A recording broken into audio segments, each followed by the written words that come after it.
14장부터 마가복음은 우리 구주 예수님의 순환 기사를 말하고 있습니다.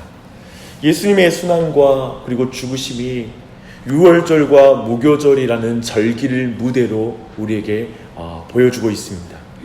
유대인들은 유월절 다음 날부터 해서 7일 동안 무교절을 지켰습니다. 이 두 절기는 출애굽할 때 마지막 재앙과 깊은 관련이 있습니다. 애굽 땅의 모든 장자에게 죽음의 심판이 내리는 그 밤에 이스라엘 백성은 어린 양의 피로 구원함을 받았습니다.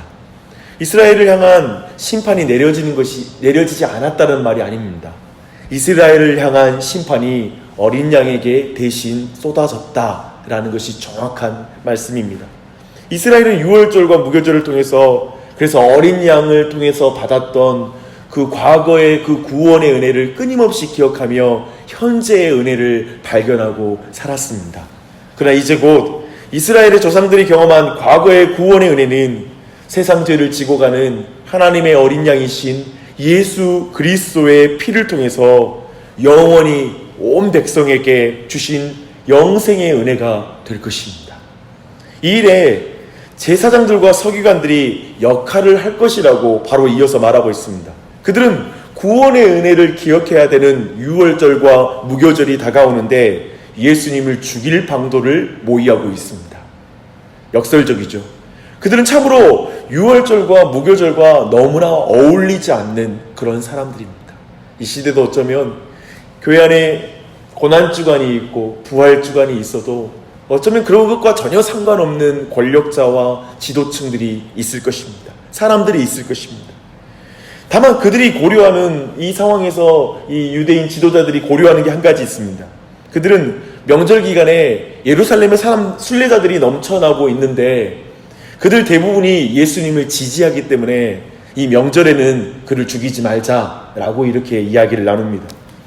이렇게 어린 양의 피를 통한 구원을 기념하는 유월절과 무교절에 세상 죄를 지고 가시는 어린 양이신 예수님을 향해 살기가 등등한 사람들의 보이지 않는 움직임이 지금 진행되고 있습니다.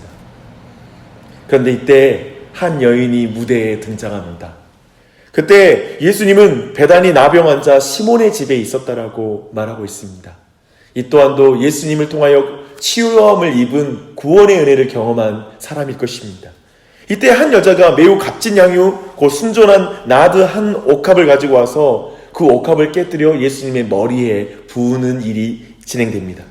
그녀는 예수님께 자기의 모든 것을 허비하여 주님을 향한 믿음과 사랑을 보여주었던 것입니다. 이것은 앞에서 확인한 것처럼 당대의 남성 지도자들이 예수님을 죽이려고만 했던 모습과 대조되는 모습입니다. 저 예루살렘의 유대인의 지도자들은 유월절과 무교절의 주인공이신 예수 그리스도를 죽이는 것에 마음을 쏟고 있습니다. 하지만 여기 이름 없는 이 여인은 예수님의 대속의 죽음을 믿음으로 그 죽음의 은혜에 감사함으로 자신의 마음을 쏟아 향유를 예수 그리스도께 붓고 있습니다. 유대의 지도자는 예수님을 죽이기 위해 준비하고 있고 한 여인은 예수님의 죽으심을 예비하고 있습니다. 이것이 오늘 본문에 나오는 첫 번째 대비라고 생각합니다. 이런 상황 속에서 예수님의 최측근이라고 말할 수 있는 제자들이 등장합니다. 그들은 이 여자의 행동을 비난하고 그리고 그것에 대해서 화를 내고 있습니다. 순전한 나드 한 옥합이면 노동자 한 사람의 300일치 임금인데 일당을 10만 원으로 친다면 3천만 원에 달하는 수천만 원에 달하는 그 액수가 아닌가라고 말하면서 이걸 가난한 자들을 위하여 사용한다라면 이것이 얼마나 잘 쓰일 텐데 왜 이걸 낭비하고 있느냐라고 화를 내면서 고발하고 있습니다.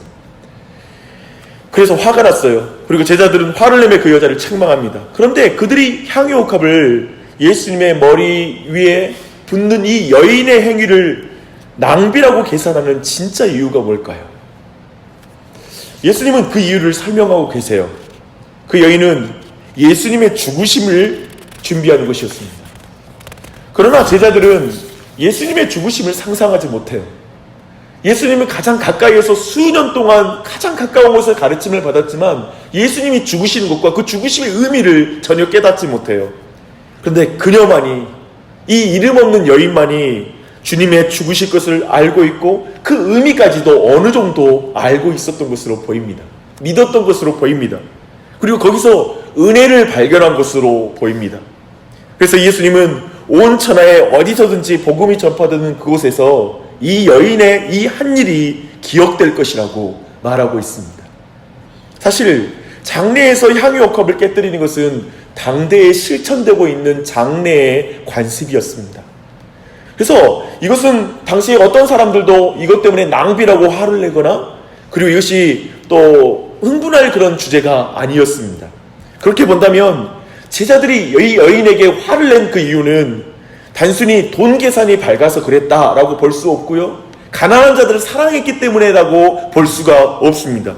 도리어 제자들은 예수님과 가장 가까이서 수년 동안 그 가르침을 받았지만 예수님의 죽으심을 믿지 못했고 예수님의 죽으심의 의미 앞에 자신의 은혜를 발견하지 못했던 그런 위치에 있었기 때문에 향유를 붓는 게 아깝게 보이는 것입니다.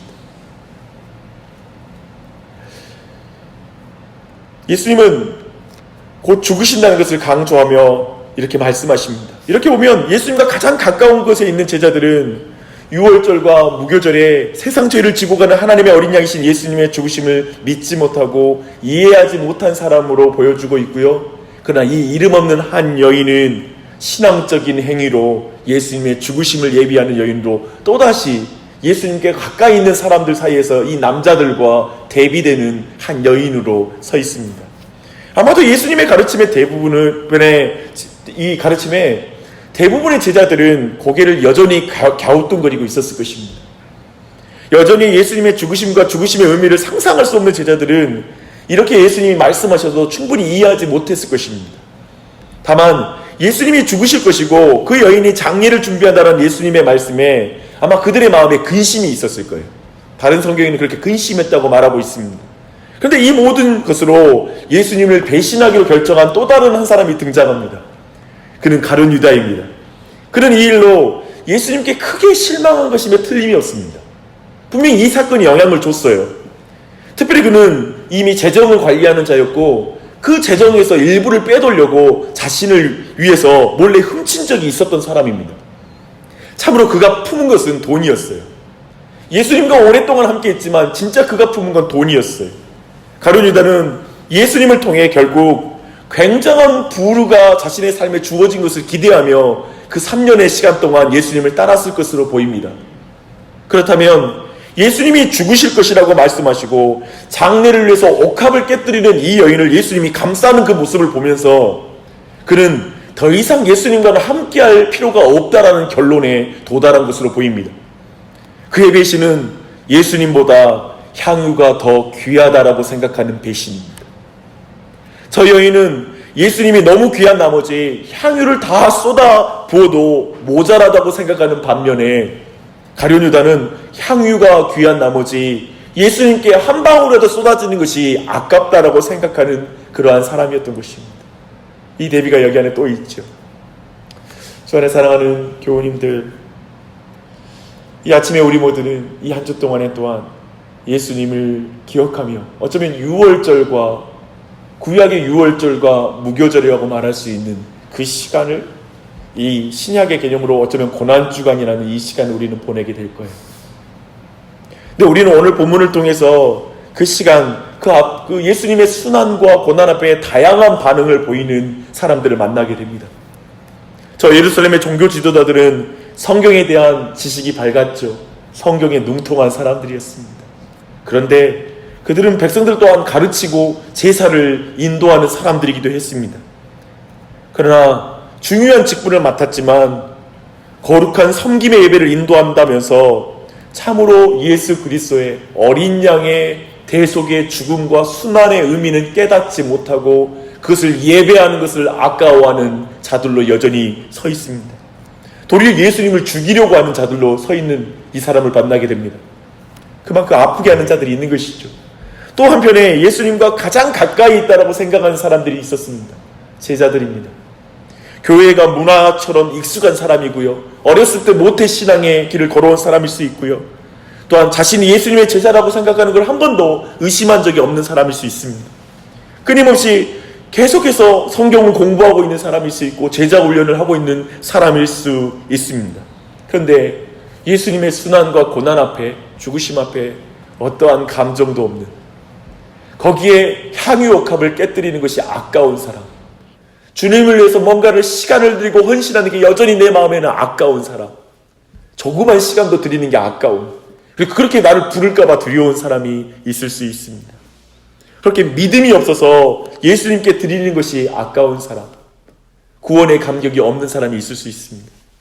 그리고 예수님보다 돈을 더 사랑하는 우상 숭배자가 그 유월절에도, 이 고난주간에도 있을 수 있습니다. 근데 저는 그 자리에서 여러분 모두가 예수 그리스도를 마음에 품은 이 여인이 되는 은혜가 있길 바랍니다. 그런 은혜가 이 한 주 동안에 다시 회복되었으면 좋겠습니다. 하나님께서는 죄인을 사랑하사 독생자로 하여금 죽게 하신 그 사랑이 여인에게는 너무나 중요하고 감격이 되었기에 향유를 다 부은들 어찌 그 귀중함을 표현할 수 있을까라는 그 마음으로 예수님의 머리에 쏟아 부었습니다. 전부를 쏟아 부었지요. 이 이름 없는 한 여인이 그처럼 깊이 깨닫고 사모하였던 그 은혜를 간절히 간구하는 이 아침이 되시길 바랍니다. 그리고 이 한 주가 되시길 바랍니다. 그래서 어쩌면 저 유대의 지도자들, 그 남성들, 사회의 지도층이라고 말하는 사람들, 예수님과 가까이 있다고 생각했던 제자들, 결국 그들이 도달하지 못했던, 그들이 큰 관심을 두지 않았던 예수 그리스도의 순환과 그리고 죽으심과 부활의 그 은혜를 깊이 받아 누리는 이 한 주가 되시기를 바랍니다. 그렇게 여러분이 이 한 주 동안 예수님을 품는 은혜가 넘치는 한 주가 되었으면 좋겠어요. 그리고 부활절 이 전도 예배가 무엇입니까? 그 자리에 어떠한 사람이 나올지 모르지만 그들 또한도 이 예수 그리스도, 이 여인처럼 정말 예수 그리스도의 그 은혜, 그리고 구속과 대속의 은혜를 깊이 받아들이고 누리는 그러한 시간이 되게 해주십시오. 주일날 예배 가운데 그런 은혜가 부어지게 해달라고 간구하는 이 아침이 되었으면 좋겠습니다.